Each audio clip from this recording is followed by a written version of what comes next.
मी काही बोलू का? आत्ता फार काही गंभीर नको, परंतु महत्त्वाचं आहे. बोलावे. तुम्ही काहीतरी महत्त्वाचे ठरवले आहे असे दिसत आहे. उद्या मी बानूला भेटायला जाणार आहे. आत्ता ते कशाला? तुम्ही उगाच का भेट घेत आहात? गडावर काय सुरू आहे ठाऊक आहे ना?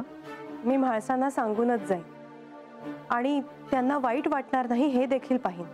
आणि बाणाईला भेटून काय करणार आहात? तेच तर सांगते आहे मी. परंतु तुम्ही इतके अस्वस्थ का होता आहात? कारण आता तुम्ही भेट घेऊ नये असं मला वाटत आहे. श्री खंडेराय आणि श्री म्हाळसादेवी यांच्यात हस्तक्षेप करू नये अशी परिस्थिती आहे. हे तुम्ही म्हणता आहात. आतापर्यंत प्रत्येक गोष्टीत तुम्ही होता. त्यावेळी वेगळी परिस्थिती होती. बरं, मी काही बोलत नाही. मी आज जाते. देवी,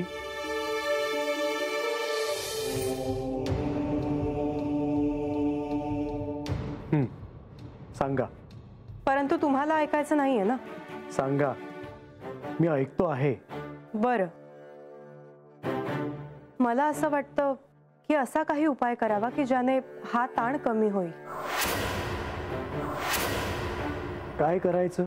म्हाळसा आणि बानू एकत्र याव्यात ह्यासाठी बानूने माघार घ्यावी. पण मला हे चुकीचं वाटत आहे. त्या दोघी गतजन्मी सखी होत्या. त्या दोघींचं एकमेकींवर खूप प्रेम होतं. मग माघार कोण घेत आहे ह्याने काय फरक पडतो? म्हणजे बाणाई पुढाकार घेणार? हो, आणि क्षमा मागणार. देवी, मला हे पटत नाही. मग हे असंच सुरू राहणार का? पण म्हणून हा मार्ग. ह्या निमित्ताने का होईना त्या दोघी एकत्र आल्या तर हे सारच सार्थ नाही का होणार? देवी, मी तुम्हाला थांबवणार नाही, पण तुम्ही पुनर्विचार करा. नाही, परंतु बानूचा होकार असेल तरच तिने म्हाळसाची भेट घ्यावी असं मी तिला सांगेन.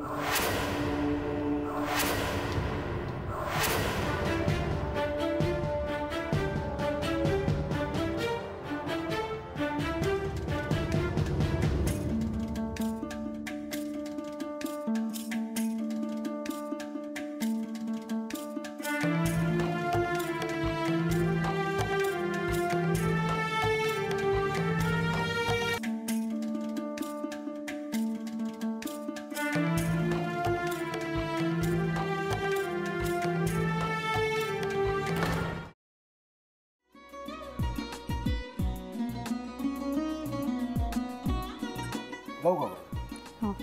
असाच लावू ना?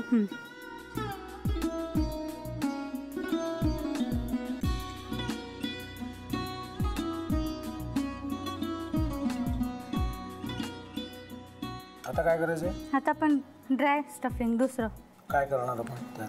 आपण ह्याच्यात मेयोनीज न टाकता बाकीचे सगळे साहित्य टाकायचे. अच्छा, हे सगळं. ऋतू, माझा तर विश्वासच बसत नाहीये. म्हणजे अगं बहिणी आमचं लग्न व्हावं म्हणून किती प्रयत्न करत होते आणि ते सगळं करताना की शिवच्या आम्हाला माहिती पुरवते. नाही, मला नाही वाटत. गौरी खूप चांगली असतो म्हणून तुला सगळं जगत चांगलं दिसतं, पण शिव उगाच बोलला असेल का? त्याच्यावर विश्वास नाहीये का तुझा?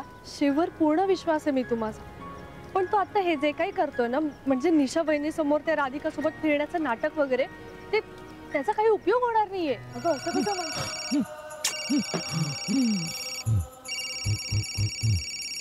अगं निलिमा, जतीन भाईंचा कॉल आहे. हो माहितीये. रिसीव कर ना. अगं बघ, कट झाला. आता तू रिसीव केला नाहीस म्हणून ते मला करतील. अब पुन्हा आला बघ. घे बघू. पण हे एक ना एक दिवस घडणारच होतं. आता मला कळलं तुम्ही 2 दिवस झाले काय सांगत होता ते. बनू हे संकेत असतात आणि हे ठरवून येत नसतात. मी बाहेर तुमची वाट बघते.